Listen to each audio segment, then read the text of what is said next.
ओम शांति। ओम शांति। ओम शांति।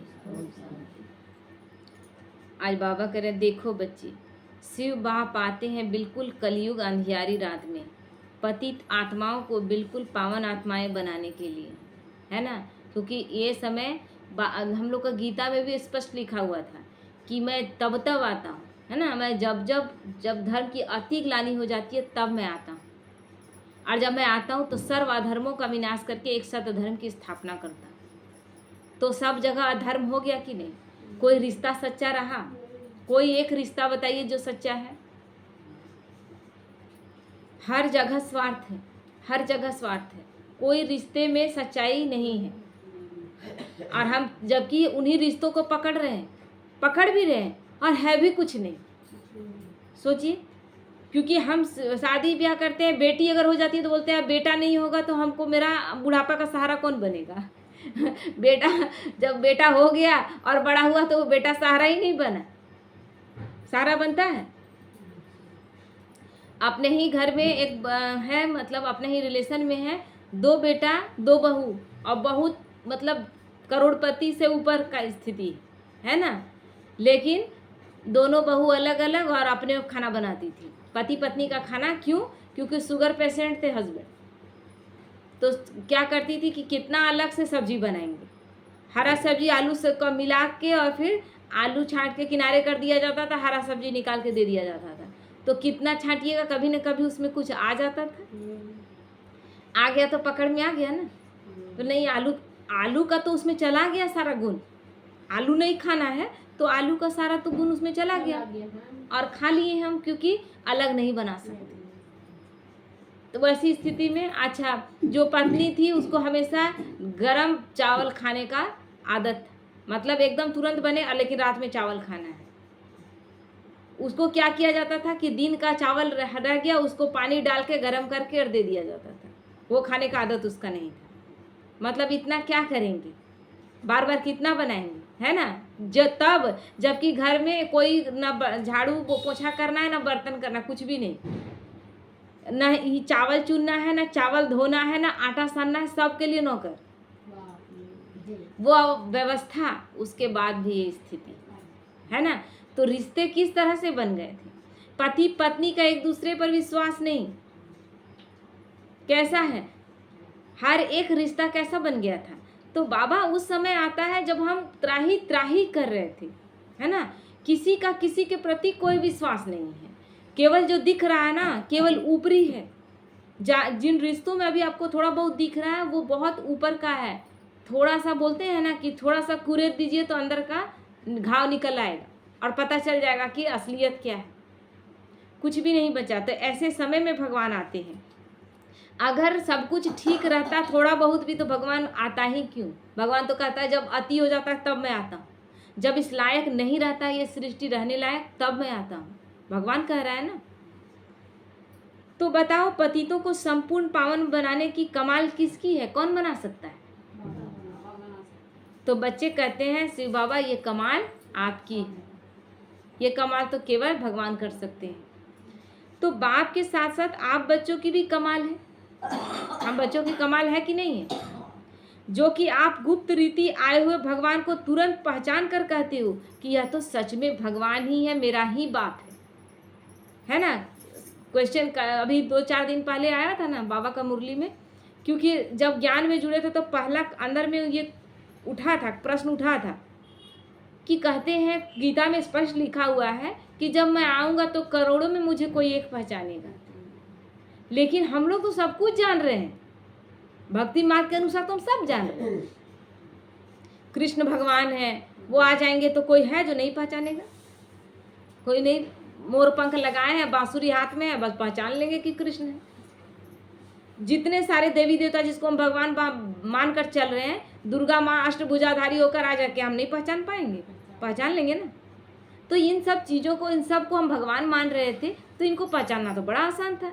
लेकिन भगवान कहते हैं जब मैं आऊँगा तो करोड़ों में कोई एक मुझे पहचानेगा। और अगला लाइन कि मूढ़मती लोग मुझे नहीं पहचानेंगे, जो मूर्ख हैं वो मुझे नहीं पहचानेंगे। भगवान स्पष्ट कहते हैं कि मूढ़मती लोग मुझे नहीं पहचानेंगे। ऐसा क्यों कह रहे हैं? इसका मतलब कोई ऐसा तन होगा जिसको साधारण समझेंगे। तो फिर आगे फिर कहते हैं कि साधारण समझेंगे मूढ़मती लोग, क्योंकि मैं साधारण तन का आधार लूँगा तो लोग मुझे साधारण मनुष्य समझेंगे, और मूढ़मती लोग मुझे नहीं पहचान पाने के कारण अपना भाग्य नहीं ले पाएंगे। ये गीता में लिखा हुआ, स्पष्ट लिखा हुआ है। लेकिन हम बच्चों ने पहचान लिया ना, 800 करोड़ आत्माओं में, इसलिए बाबा कहता है तुम विशेष हो कि तुमने मुझे पहचाना, तुम भी विशेष हो। भगवान ने हमें चुना, ये तो हमारे लिए विशेषता है। हमने भगवान को पहचान लिया, हमें निश्चय हो गया कि भगवान आया होगा, तो भगवान हमें वाहवाही देता है। तो फिर बाप भी कहते हैं, हाँ यह मेरे कल्प पहले वाले बिछुड़े हुए सिखी लदे बच्चे हैं। सिखी लदे बाबा क्यों कहता है? जो बहुत प्यारा, जिसको बहुत मुश्किल से ढूंढा गया, जो ऐसे बिछड़े हुए थे जिसको बहुत मुश्किल से ढूंढा गया। तो बच्चे बाप पर बलिहार जाते हैं तो बाप भी बच्चों पर बलिहार जाता है, बाप भी तो बच्चों पर बलिहार जाता है ना। बाप आता ही है हमारे लिए स्वर्ग की स्थापना करने, जब वो जानता है कि अब ये दुनिया रहने लायक नहीं है, मेरे बच्चे नहीं रह पाएंगे।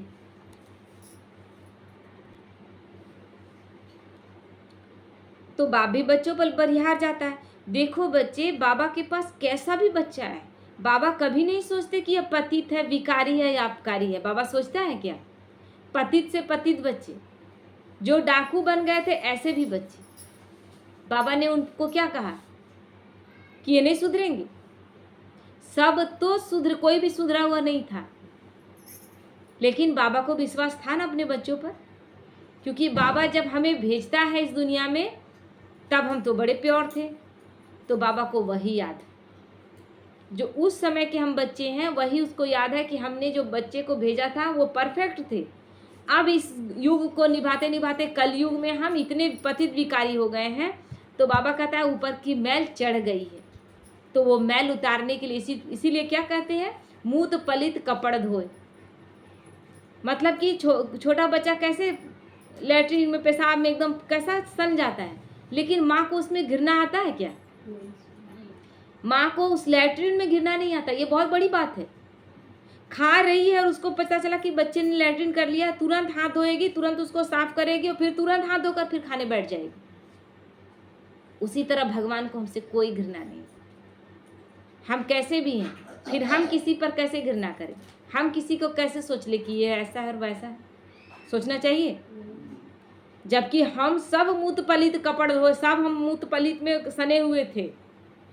वो एक एवर प्योर है जो कभी नहीं सना था, वो नहीं घृणा कर रहा, और हम घृणा कैसे करने लगे? बाप तो हर बच्चे को एक्सेप्ट कर लेते हैं, कैसा भी बच्चा। और फिर कहता भी क्या है, मेरे बच्चे संपूर्ण निर्दोष है। क्यों? क्योंकि ड्रामा ही ऐसा बना हुआ है, इसमें मेरे बच्चों का कोई दोष नहीं। तो कहते मेरे, और हर तरह के बच्चों को एक्सेप्ट करते हैं। जबकि बाप जानते भी हैं कि कई बच्चे बाप का नाम बदनाम करेंगे या वापस जाकर विकारी बन जाएंगे, फिर भी बाप सभी को बड़े प्यार से एक्सेप्ट कर लेते हैं। कुछ बच्चे हैं जो चलेंगे ज्ञान में, कुछ बच्चे हैं जो बीच मार्ग में छोड़कर चले जाएंगे। बहुत बच्चे थे छोड़ के चले गए, लेकिन बाबा तब भी सब बच्चों को एक्सेप्ट करता है, किसी को दोष नहीं देता। क्योंकि जिसका ड्रामा में जो पार्ट है, अब मान लीजिए कि भाग्य दिया जा रहा है, लेकिन क्या कहते हैं कि ब्रह्मा भाग्य बांट रहा था तो क्या सोए हुए थे? आए, समझे सब कुछ और फिर भगवान को छोड़ दिए, तो सच में हम सोए हुए थे, कहेंगे ना सोए हुए थे।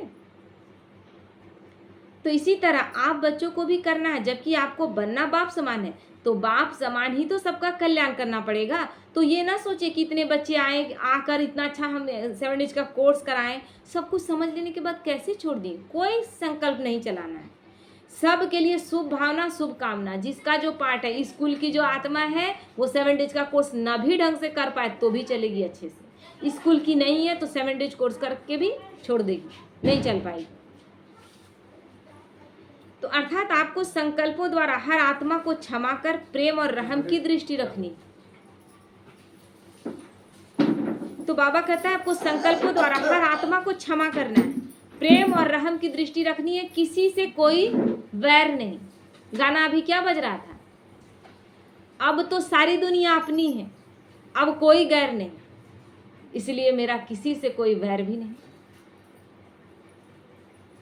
या फिर आप सोचते हो कुछ एक आत्मा का कल्याण ना हो तो भी चलेगा? सोचेंगे ऐसा? कभी कभी किसी पे गुस्सा आता है ना, तो क्या कह देते हैं, बाबा के बच्चे ही बोलेंगे ये ज्ञान में नहीं चल सकता, इससे धारणाएं नहीं हो सकती, इससे कुछ भी नहीं हो सकता, ये श्राप हम क्यों दें? ब्राह्मण आत्मा जो बोले वो हो जाएगा, तो हम ये श्राप क्यों दें? अगर हम किसी को ये श्राप दे रहे हैं तो बाबा कहता है जो हम किसी को दे रहे हैं वो कई गुना हमें वापस लौटेगा। तो क्या हम चाहेंगे कि हम भी ज्ञान में न रहें? इसलिए किसी के बारे में हम भविष्यवाणी करने वाले कौन होते हैं? हम जजमेंट करने वाले कौन होते हैं? तो बाबा कहते हैं ऐसा कभी मत सोचना कि किसी का विश्व सबका करने का जरूरत नहीं है। बाबा कहते हैं फिर ऐसी स्थिति में आप विश्व कल्याणकारी नहीं बन पाओगे। विश्व कल्याणकारी का मतलब ही है विश्व की प्रत्येक आत्मा का कल्याण करना। हम विश्व कहेंगे कि कैसे करेंगे? क्या विश्व की हर आत्मा से मिल रहे हैं? जरूरी है मिलना के? आप विश्व को सकाश देते हैं, विश्व की सारी आत्माओं का कल्याण हो रहा है ना। जब पहली बार मुस्लिम लोग का मजार में गए थे ना, तो बहुत अच्छा लगा था कि वहाँ जो दुआ सबके लिए मांगा जा रहा था वो हम कभी सुने ही नहीं थे। हर एक के लिए, विश्व की हर आत्मा को रोजी रोजगार मिले, उसका हम सुन रहे थे ना। तो हमको उस समय योग युक्त अवस्था, क्योंकि ओशो का थीम अच्छा से खासा चले थे, तो ध्यान के बारे में बहुत कुछ जानकारी था, एकाग्र कैसे होना है। तो वो जो कर रही थी उसमें इतना खिंचाव था ना, जो करती है वहाँ पर, है ना, खिंचाव है ना, एकदम आंचल फैला के लिए विश्व की हर आत्मा के लिए दुआ मांगा जाता है। ये नहीं कि मुसलमानों के लिए, हर एक आत्मा के लिए, हर किसी के लिए, कि सबका रोजी रोजगार मिले। जिन लड़कियों की शादियां नहीं हो रही उनकी शादियां हो जाए, जिनके बच्चे नहीं है उनके बच्चे हो जाए, जिनके घर में खुशियां नहीं है, खुशी चला गया है, उनके घर में खुशी आ जाए, जिनके घर में धन नहीं है, धन की वजह से दरिद्रता है, वो धन आ जाए। तो आज बाबा हमें क्या सिखा रहा है? यही सिखा रहा है ना, विश्व की हर आत्माओं के लिए ब्राह्मण आत्माएं दुआ मांगेंगी, वो पूरा कर लिया जाएगा, हो जाएगा। जब हम विश्व के 800 करोड़ आत्माओं को कह रहे हैं कि सब स्वस्थ हो जाएं, तो कितनी गुना हमारे पास आ रही है? 800 करोड़ आत्मा के लिए हम स्वास्थ्य की दुआ मांग रहे हैं, तो उनका वाइब्रेशन हमारे पास आएगा कि नहीं आएगा? और बाबा कहता है कई गुना आएगा, तो हम हमेशा के लिए स्वस्थ हो जाएंगे। इसीलिए 21 जन्म हमें कोई बीमारी नहीं होती है। इसलिए जैसी भी आत्मा हो, हर आत्मा को साथ लेकर जाना है, तो हर आत्मा का कल्याण भी करना पड़ेगा ना। किसी के बारे में ये सोचना नहीं है कि वो ऐसा है वो वैसा है। हम परफेक्ट हैं क्या? हम परफेक्ट बने हैं जो हम किसी से परफेक्शन की उम्मीद रखते हैं? नहीं। बाबा जब चुना है तो कोई खास बात उसमें होगा, उसकी विशेषता कुछ होगी, और हमें बस इसी आधार पर चलना है। तो इसीलिए बाबा कहता है बाप समान बनना है तो बाप बनकर हर आत्मा को नासमझ समझ कर माफ़ भी करना पड़ेगा। कोई लाख गलती करे, बाबा क्या माफ़ नहीं करता? कैसी कैसी आत्माएं थी, ब्लड से लिख कर बाबा को देती थी कि बाबा आपके ज्ञान में हम संपूर्ण धारणा युक्त होकर चलेंगे।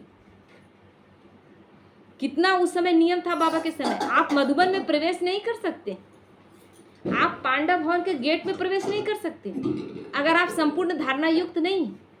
तो आपको उधर रोक लिया जाता था, क्योंकि उधर सब बिल्डिंग बना हुआ था, आप बाहर रहते थे। जो धारणा युक्त आत्माएं हैं वो मधुबन में अंदर प्रवेश करती थी, जहाँ अभी 4 धाम। लेकिन अभी लास्ट का समय है, बाबा कहता है एक बार उस धरनी में पैर रख दिया जाए, तो इसीलिए अभी बच्चे जा रहे हैं। तो इसीलिए बाबा कहता है कि नासमझ समझ कर सबको माफ़ करना पड़ेगा। बाप क्या करता है अपने बच्चे के साथ? बच्चा कितना भी बदमाशी करे, लेकिन क्या बाप और बच्चे का रिश्ता खराब हो जाएगा? बाप अपने बच्चे का कल्याण नहीं सोचेगा? कभी सोचेगा कि मर जाए या ये बर्बाद हो जाए? कभी सोचेगा? हर स्थिति में उसके कल्याण की भावना सोचेगा। तो हमें बाबा कितना बड़ा टाइटल दे रहा है, तुम्हें भी बाप बनकर सबका कल्याण करना है।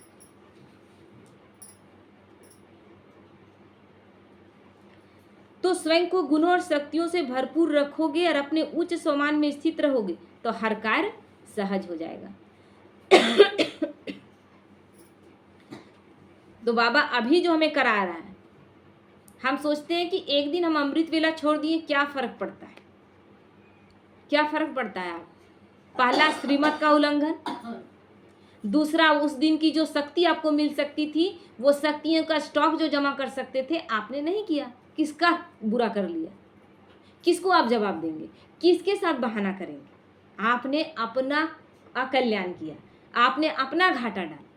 और आपका घाटा यानी विश्व की 800 करोड़ आत्माओं का घाटा, क्योंकि बाबा ने हमें चुना है ना, हम पे विश्वास किया है। किस लिए विश्वास किया? कि मेरे बच्चे मेरा कार्य करेंगे, और हम उस समय सो रहे हैं।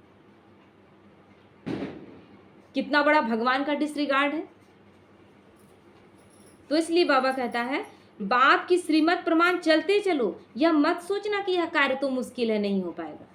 ऐसा हो सकता है क्या? भगवान का श्रीमत, कहते हैं कि भगवान का श्रीमत पे नहीं चला जा सकता है संपूर्ण रूप से, यानी भगवान गलत है। वो श्रीमत इतना कड़ा दे दिया कि बच्चे नहीं कर पा रहे। कैसा टीचर है वो, और कैसा गुरु है। मतलब हर चीज में बाप भी सही नहीं। कहने का मतलब हर तरह से बाबा गलत है नहीं। वो जो श्रीमत दिया है, नियम मर्यादा में हम चलते हैं, हम अपना कल्याण करते हैं। बिना नियम मर्यादा के चलते आज घर की स्थिति जो सबकी बनी हुई है, कभी किसी घर में आप गार्जियनशिप देख रहे हैं? किसी घर में कोई गार्जियनशिप नहीं, किसी घर में कोई गार्जियनशिप नहीं। लड़का लड़की अपने मन से विवाह कर रहा है। 20 साल 25 साल किसी ने आपको पाल पोस कर बड़ा किया, क्या हक है कि आप अपना जाकर के अपने से शादी ब्याह कर लेते हैं? छोटी छोटी चीज़ों में देखेंगे तो हर एक जगह नियम मर्यादा तोड़ा जा रहा है। बहू अपने मन से मायके चली गई, घर के किसी सदस्य को नहीं पूछती। एक छोटा सा बात होता है, पूरे मायके को बता दिया जाता है, यहाँ ये हो रहा है, वो हो रहा है। क्यों? कल को मोबाइल नहीं था, साल भर के बाद ससुराल से मायके जाते थे, और तब अपनी कथा कहानी बताते थे। याद भी नहीं रहता, साल भर में क्या याद रहेगा। रिसेंट में जो हुआ था वो बताते थे। आज तो एक बस कुछ हुआ यहाँ और तुरंत फोन चला गया, कोई नियम मर्यादा नहीं। जबकि कुछ चीजें थी, अच्छी थी। बेटी का निकला है यहाँ से, डोली निकला है, अब अर्थी ही वहां से निकलेगा, ये बहुत अच्छा चीज था। क्या बुरा चीज था? तो सारी शादियां अच्छे से चल रही थी। तो नियम मर्यादा, भगवान ने कितना अच्छा श्रीमत जो दिया है, उसमें उस श्रीमत में चलकर हमें आनंद आता है कि पहले तो पता ही नहीं था क्या कर रहे हैं। पंडितों से पूछते थे, पंडित क्या बताते हैं? अरे 108 नारियल फोड़िए, 108 फोड़िएगा तो ये आपका प्रॉब्लम सॉल्व हो जाएगा। होता नहीं, क्योंकि वो भी तो नहीं जान रहा है। वो तो पूजा पाठ के अनुसार जो इंसानों ने लिखा है ग्रंथ में, वो हमें बता रहा है। तो इसीलिए बाबा कहते हैं कि क्या भगवान का श्रीमत इतना कड़ा है, और भगवान इतना बेवकूफ़ है कि ऐसा कोई श्रीमत बनाएगा जो बच्चे ही पालन नहीं करने सके? नहीं, हम बहानाबाजी करते, हमसे नहीं हो रहा है। तो इसीलिए बाबा कहते हैं, बाप की श्रीमत प्रमाण चलते चलो, यह मत सोचना कि यह कार्य मुश्किल है। मुश्किल सोचने से और मुश्किल हो जाएगा, और विश्व कल्याणकारी के टाइटल से आप बाहर आ जाओगे। फिर वो टाइटल नहीं रहेगा। कैसे रहेगा विश्व कल्याणकारी का टाइटल? सारे विश्व की आत्माओं के लिए आप क्या करेंगे जब आप खुद अपने लिए नहीं कर रहे? फिर विश्व महाराजन भी नहीं बन पाओगे। आज देश का प्रधानमंत्री सिर्फ 3 घंटे सोता है, निद्रा जीत है ना।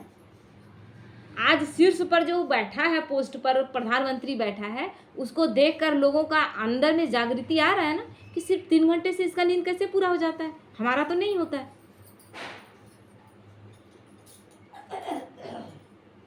तो इसलिए अपने संकल्पों को, जबकि वो ज्ञान में नहीं है, उसको एक देश चलाना है, इसलिए वो उस देश के प्रति इतना ज़्यादा मतलब मर्यादा में चलता है, हर एक चीज़ को लेकर चलता है कि मेरा देश परफेक्ट चले, जबकि वो ज्ञान में नहीं है। और हम तो ज्ञान में चल रहे हैं, हमें तो श्रीमत मिला हुआ है, सुबह से लेकर रात सोने तक का श्रीमत मिला हुआ है, और उस श्रीमत पर चलेंगे तो बाबा कहते हैं कमाल पे कमाल होती जाएगी। क्योंकि चल कर तो देखें और हर एक परिस्थितियों को पार करके देखें। उसके बाद क्या होता है, जब ऊंचा चढ़ते जाते हैं, जैसे जैसे सीढ़ी और चढ़ते जाते हैं, अब 2-4 सीढ़ी बच गया है तो थके हुए भी है, तब भी आपको क्या रियलाइजेशन होता है कि अरे 3-4 सीढ़ी बाकी है ना, अब आपको भारी नहीं लगेगा।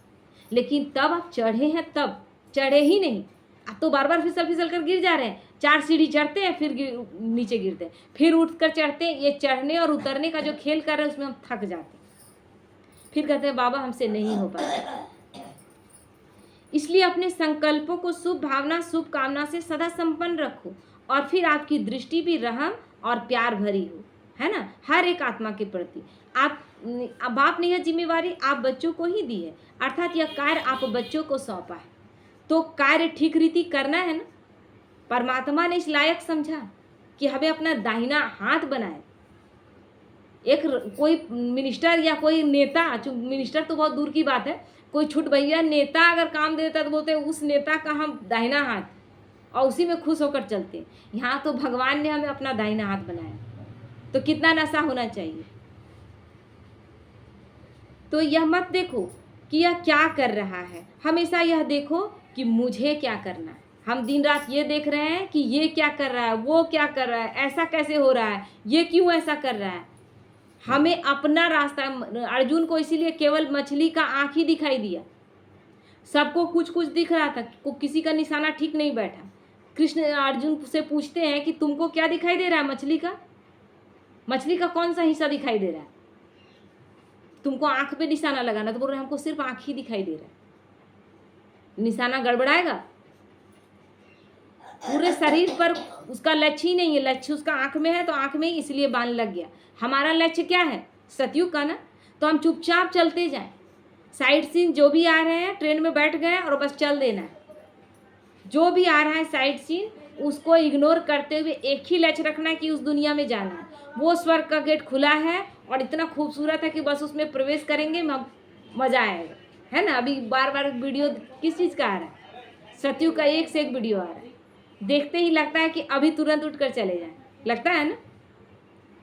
तो बस वही लक्ष्य रखना है। तो वो लक्ष्य रखने के लिए बाबा क्या बोलता है, लक्षण धारण करना है। किस तरह हम चल रहे हैं, क्या ऐसे ही पहुंच जाएंगे।